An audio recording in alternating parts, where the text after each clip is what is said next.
Welcome to Global Answers. Please join us as we discuss the relevance of God's eternal word relating to events in this day and what it means to you. And now, your host, Jeff Jenkins. Greetings, glad to have you again for part 3. We have just been truly enjoying ourselves with Dr. Gonzalez and Stephen Strew. We were talking about the stars, the galaxy, and ID, intelligent design. And we're going to go into other topics today. Stephen Strew is going to help me. We're going to go into the Big Bang Theory and so many wonderful topics. And so, Professor Gonzalez, you're known for, and you've been actually thrust into the political limelight over the last, months, years? Yes, since publication of my book in 2004, Privileged Planet, but in particular over the last few months. Yeah. Since a film based on the book was shown at the Smithsonian Institution in Washington, D.C. in June of this year, 2005. And there's been a lot of positive and, unfortunately, negative reaction against it, mostly from people who actually misunderstand what it's about.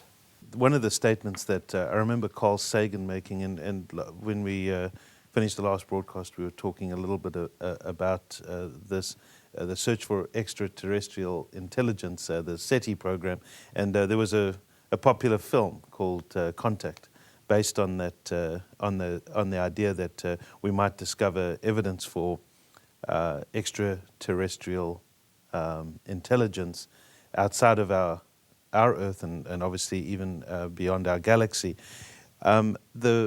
The statement that I recall Carl Sagan making as a materialist, believing that matter and energy is all there is, and the statement that he made is that matter and energy is all there is, or ever was, or ever will be. Yes. What philosophical position does that mean that he's coming from? And as we discuss that, are there other philosophies that govern the way that scientific research is done today? And has it always been that way? So perhaps you could just go off in that direction and Sure.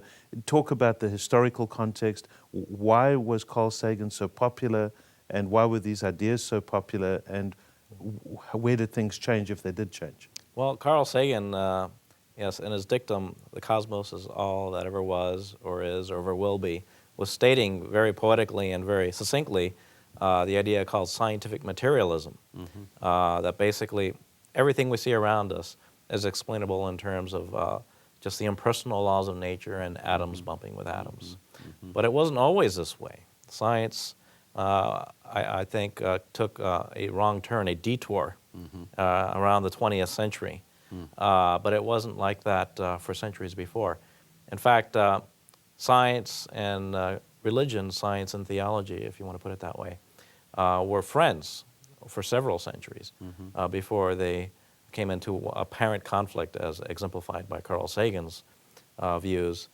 They were actually friends. Not only were they friends, but theology, or more specifically Christian theology, gave birth to science, to modern science, beginning in the medieval period with the scholastics, and especially into the early Renaissance with Copernicus and Kepler, Galileo, Newton, and many more after them. But all these great scientists were, in fact, Christians. In fact, they were deeply believing Christians, most of them. They believed that they were understanding something about God by studying nature. So they would learn something about the God's attributes, God's qualities by studying His creation. And they started with explicitly theological assumptions, namely that the universe would be orderly, that they would be able to discover orderly laws that govern the way the universe operated, because the same God who gave Moses the Ten Commandments, the laws, the moral laws which we would live by, also made the universe to be governed by laws of nature, and they thought they could discover these laws. And so they had an expectation that they would discover these simple laws that God had created. This wasn't the case with many other cultures. They didn't expect the universe to be so orderly.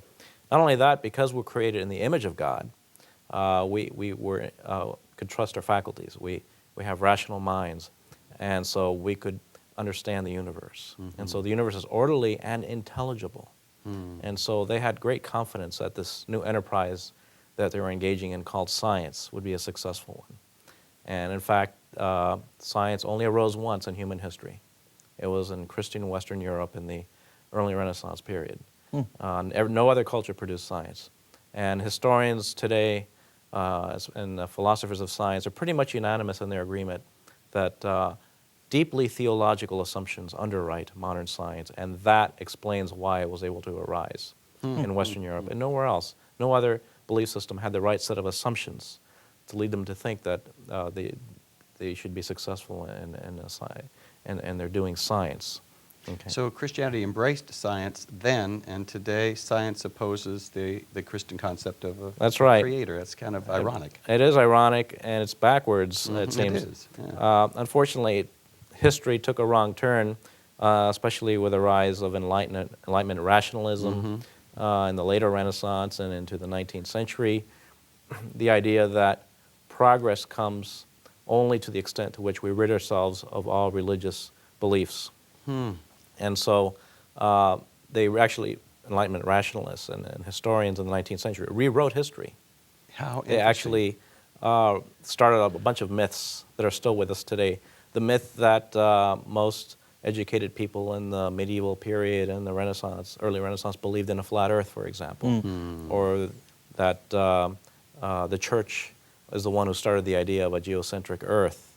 All these are myths, actually, and historians of science today are unanimous in their, pretty much unanimous in their conclusions that actually Christianity gave birth to modern science, and it was based on deeply theological assumptions. And that all these various myths you hear about the church opposing the advance of science and spreading these superstitious or wrong ideas are actually false. Well, of all things. But Galileo was opposed by the church, is that not true? Galileo is brought up as the iconic example of science versus religion. So dogmatic, intolerant religion on the one hand, and this free-minded, open, inquiring scientist on the other. And therefore, since Galileo won the debate, therefore dogmatic religion lost, and so science advanced. In fact, it was a battle between two scientific views. There were the Aristotelian astronomers of the period who bought into Aristotle's and Ptolemy's cosmology, wherein the Earth was at the center of the cosmos, geocentrism. And Galileo was part of the Copernican view, namely that the sun was at the center, not the Earth. And so there are actually two opposing scientific views that were around at that time and were held by scientists at the time, astronomers, on different camps. The church sided with the Aristotelian professors, and they turned out to be wrong. But Galileo's at fault, partly also he had turned out to be very arrogant, and he wanted people to immediately adopt his ideas. And actually the reason he gave for the Copernican model, namely that the Earth moves around the sun, turned out to be wrong. He argued that it's because of the Earth's motion around the sun that we get the tides. See, the Earth doesn't actually have to be moving to get the tides. So he actually turned out to be wrong in his reason that he gave for the Copernican model. But nevertheless, the church was wrong in the way it tried to stop Galileo from spreading this idea. So there's a lesson for religious believers, but there's also a lesson for people who would try to use this as propaganda against religion, and that it's not the simple science versus religion example they would like you to think. But it seems that today the intolerance is on the part of the scientists. They're accusing the church of being intolerant to Galileo and Copernicus, and yet today they exhibit the same intolerance to anything that's different from what they currently hold to be revealed truth. I would say, yeah, that the tables are turned, and it's the scientific materialists who deny the possibility even that the universe could display any objective evidence of design, and therefore possibly evidence of God. And so they're being intolerant of a new class of scientists, call themselves intelligent design researchers, and who are simply following the evidence where it leads, the evidence of nature, which is now pointing towards evidence of design. It almost seems that if time were to go on and the history books were going to be written about our day, that we would have thousands of years of belief in intelligent design and creationism, a 50-year gap of Darwinism, and thousands more years of belief Yeah. in creationism. I hope, I like to think that this is just a temporary kind of a detour Yeah. that science has taken down the wrong path, and eventually they'll find out it's the wrong way because Yeah. we'll be discovering more and more things about the universe that don't fit Yeah. this philosophy of scientific materialism. I believing in a creator and a point of origin, and that something that God spoke and said, "Let there be," that there was some beginning. Then that always reminds me of the Big Bang theory and something having a specific point of origin. I don't know. I visualize a flash of light and things going out. And could you explain more of that Sure. from a scientific perspective? Sure. And actually, just to tie that in, Yeah. Brother Jeff, with what you were saying about the call it the intolerism, there was a similar case. We're looking at intelligent design now as being the skeleton in the closet, so to speak, of science. They don't want it to be revealed because that may lead away from their scientific materialism. But it wasn't that long ago that we had exactly the same thing happening with the so-called Big Bang Theory. That's right. I think it teaches us a lesson. It's a lesson from history. 100 years ago, scientists and philosophers, educated people, were pretty much unanimous in their view that the universe was eternal. There was no evidence to indicate that there was a beginning. It looked like the universe was static. It had always been here, and therefore, why even bother asking the question, who caused it, or what caused it? If it's always been here, it explains itself. And so it seemed to support materialism, and theists were kind of in a bad way at that time. But then came along Edwin Hubble, who discovered that these nebulae that had been observed for several centuries prior to that were actually distant galaxies, and that they were moving away from us. And so he made the discovery that the universe was expanding. It was a dynamic universe. At the same time, from the theoretical point of view, by applying Einstein's general theory of relativity to the whole universe, some theoretical physicists were discovering that the possibility that the universe might be dynamic as well. Lamarck, a Belgian priest, and then Friedman, a Russian physicist, independently came up from the theoretical side that the universe might be dynamic. And so this confluence of this discovery from two different directions, that the universe was dynamic, it wasn't static, and had profound implications. Yes. What does it mean that the universe is dynamic, that it's expanding? Well, think of it as a movie that you're watching on your VCR. Right. Watching, or in modern day, watching it with your DVD player. Right. And suppose you played that movie backwards of the universe up to this point.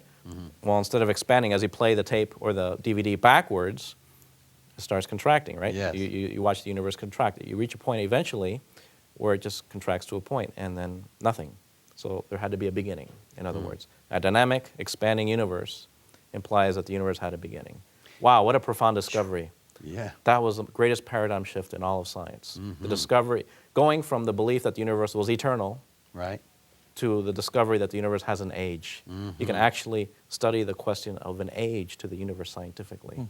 And so So- if it has a beginning, that means it Wow. has to have a beginner. That's good. That's That's right. beautiful. That's beautiful. And many That's- scientists opposed that at the time because it flatly contradicted their scientific Right. materialism. And Fred Hoyle's the one that came up with the derogatory term. Right. He actually used that to The Big to Bang. ridicule this new theory that had come out with Edwin Hubble's observations, and he called it the Big Bang Wow. because he said how ridiculous to think everything started with just a Big Bang. Well, of course, it turned out for all the good science that Sir Fred Hoyle accomplished, on this point he was wrong. Well, my. That's right. And he proposed a competing theory called steady state, which tried to salvage the idea of an eternal universe. But it didn't work. It was falsified eventually with observations in the 1960s.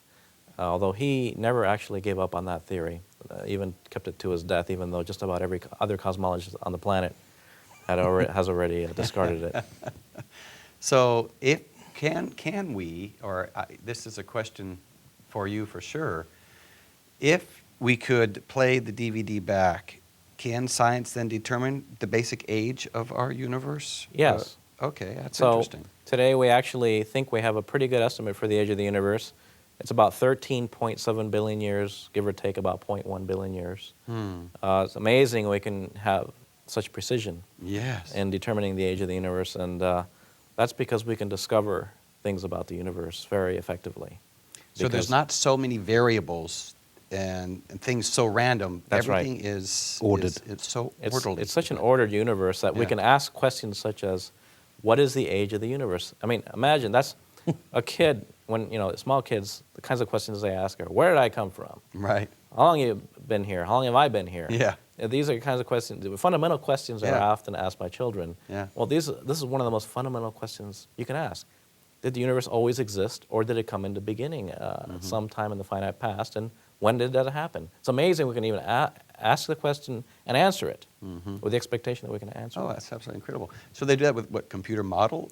How do they do that? Yes, then? one way of doing it is to actually measure how fast the galaxies are moving apart, moving And away how from do each we other. know how fast they are moving apart?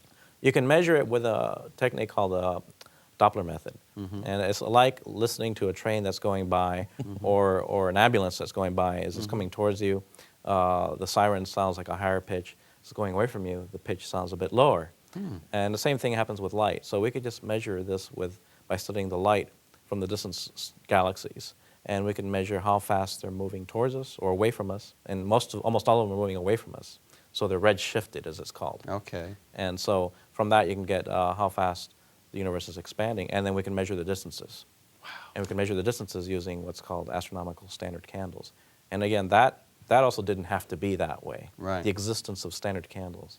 It's another one of those kind of setup or put-up jobs that I like to put it. But if you're saying that everything seems to be expanding away from Earth, doesn't that put Earth at the center then? Yeah, that's often a misunderstood take on the Big Bang. It looks like everything's moving away from us. Well, as it turns out, if you put the observer in any other galaxy, they would observe the same expansion of the rest of the galaxy from other galaxies. So basically, it's every galaxy moving away from every other galaxy. It's not that they're moving away from a central point. For example, it's not that the explosion took place at the Earth's location and then right. everything's moving away from it, but rather everything is expanding like a three-dimensional object, like a sponge cake or just a cake you're baking. Right. It's expanding in your oven, or a raisin cake. Let's say you put Right. There you go, yourself on a stars. raisin. Imagine that as the galaxy. Right. Put yourself on the raisin, and you measure the expansion rate of every other raisin in the raisin cake. If you plot an equation or a plot of the distance versus expansion speed, you find that the more distant raisins are moving away from you faster than the closer ones. My. That's just a result of the geometry of the expanding raisin cake. And so the universe is like that, and every galaxy is moving away from every other galaxy, even though from the vantage point of one particular raisin, it looks like he's the center, but it's How not really the interesting. center. Now, There is no center. There is no center. And That's then right. how do they determine the speed or the rate of speed at which it is It's expanding? it's all relative to us, so it's all relative rates. That's all we can measure. Okay. Relative speeds. Okay. And we plot out what's called the Hubble diagram, which is recession velocity versus distance. And it's a straight line. It's a linear relationship. And you can get the age of the universe from that, because if you know how far apart they are and how fast they're moving away from each other, you can figure out how long it takes for them to be together again. How interesting. Are there any other, and we've talked about this a little bit in the previous program, but these kinds of discoveries that we've seen historically, you said that it was strictly confined to Western Christian civil. Is The there rise of not- science. The rise of sciences. What about, we hear so much about the Chinese Yes. history Yes. and things that they could accomplish? Yes, absolutely. There's no question that other cultures made great technological discoveries. You know, the Chinese invented the compass and gunpowder, and they had lots of observations of the stars but they used those for their astrology. And the ancient Greeks made many contributions to philosophy and mathematics, and they invented many things. But technology is not the same as science. See, technological innovation, for example, apprenticeship is something that you pass on to the next generation. You have a skill. person who's skilled, Yep. and he's passing on his knowledge to a younger person who's learning it from him. But that's not the same as science, you see. It's not just passing on knowledge, but it's a way of learning new things about the universe in a systematic way. The scientific method is actually very specific. It's being able to make observations, propose hypotheses, test them against theories, and so you propose new observations to try to falsify your hypotheses and so on. It's a very systematized way of learning about the universe and trying to understand the mechanisms behind the phenomena we see. So it's not the same as inventing a new device, for example, Yeah. or just trying to teach somebody how to knit something together. You know, Yeah. those are important things we Right, need right. to learn. And of course, science needs technological tools. Right. That's part of it. Sure. But it's not the whole story. It's actually a method of Yeah. discovering about the universe. So what percentage of scientists were Christians, these ones that you mentioned a few, Kepler and Newton. Yes. Was there a great percentage, or do we know that percentage? Between the critical period of 1543 and 1680, 1543 there's a publication of Copernicus' book, De Revolutionibus, on the revolutions of the heavenly spheres. It was published in 1543, and if you go to what's considered near the end of the early scientific revolution, 1680, Rodney Stark, a sociologist, has actually studied all the great scientists during this period, 52 of them, I believe. And he asked the question, okay, were they religious or were they not religious? And he tabulated all the scores of all the great scientists between 1543 and 1680. Out of the 52 scientists, 50 were religious. Wow. Only 2 were not, Halley and Paracelsus. I wonder if that's true of the musicians and composers of their That would be era, too. interesting Yeah, to- that would be interesting study as well. Certainly Bach was very religious, and he had many important works that he produced, and he invented the Handel. organ. Yeah, exactly. That is incredible. We're talking with Professor Gonzalez, and we've been thoroughly enjoying ourselves. He's the co-author of Privileged Planet, and we're going to be carrying on for just a few more minutes, enjoying ourselves tremendously. Professor Gonzalez, I find that this topic is wonderful. I think of Romans chapter 1 particularly because the scripture says that we can know God by the creation. And so Yes. that if a man perhaps never saw a Bible, a heathen in the jungles, he could look up to the stars. He could look around him. I believe it was Abraham Lincoln that said that when I see man, I wonder. And he was referring to man's state, of deprived state, Abraham Lincoln. He says, I wonder if there's a God. He says, but I will look up to the stars. He says, I know there has to be a creator. Yeah. Yes, this idea that you can know something about God, at least his existence and his power and his eternal qualities by studying nature, Yeah. has been something that has been impressed on people of many times and many cultures. Many of them have an idea of a creator God because of the testimony of the creation to them. Yeah. And so this idea of a creator God, even in cultures where you wouldn't expect the idea of a creator to be very important, Right. still individual people in that culture, even those that haven't been contacted by missionaries yet, Right. haven't been influenced by missionaries, have Right. this idea of a Of a creator God, absolutely. because they've had the testimony Yeah. of nature, and Yeah. so it's a very deep, intuitive belief that many people all around the world, in every culture, have. Yeah. Well, you know, even amongst the San tribes in southern Africa, we used to know them as Bushmen. Yeah. I heard of a missionary that went in and was sitting around a campfire at night, and the sparks were flying up, and they were talking about God and about a creator, and this old elderly lady said, we know this by looking at the stars. They had to come from somewhere. We know there's a creator. What we want to know is, what is his name? And he said, well, I can tell you that his name is the Lord Jesus Christ. My. And the tears just started coming into her eyes. It welled up and rolling down her cheeks. And just the relief that she is like something that she'd struggled with all her life, to know who this Creator is. And these missionaries were able to come and give her that information. And she just immediately accepted it as if there was a part of eternity within her that was just responding to that name. And so it's just a real-life example of Romans 1:20. The invisible things of Him from the creation are clearly seen, being understood by the things that are made, even His eternal power in Godhead, so that they're without excuse. Yeah, that's beautiful, absolutely beautiful. Can you take the next 20 seconds to talk to children about our habitable zone that we live in? I thought it would be interesting. Sure.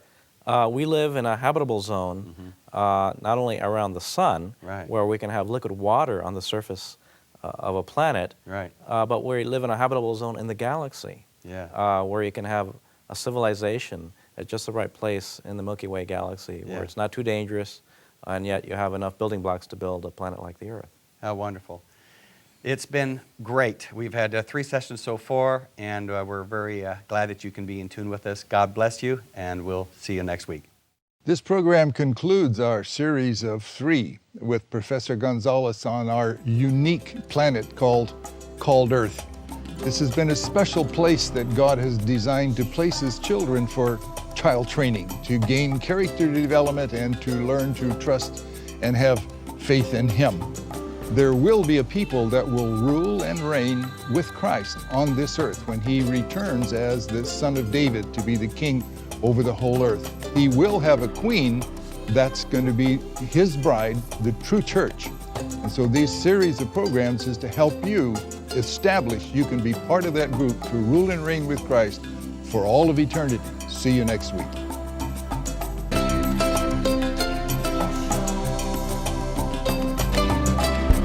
Today's program is one in a 3-part series available on a DVD entitled The Select Planets. During the program, Brother Jeff Jenkins mentioned 2 timely documentaries. The first, The Privileged Planet, uses animation, interviews, and stunning images of the cosmos to explore today's topic in depth. The second, Unlocking the Mystery of Life, looks at the complexity of life and the question, what brought all of this into existence? All of these DVDs may be obtained by visiting us on the web at globalanswers.us and clicking on the Resource Center link. You may also write to us at Global Answers at 1695 Stewart Road in Lima, Ohio, 45801 in the USA. We'd love to hear from you. Email your questions or comments to us at info@globalanswers.us. Thank you for joining us, and may our Lord Jesus Christ richly bless you.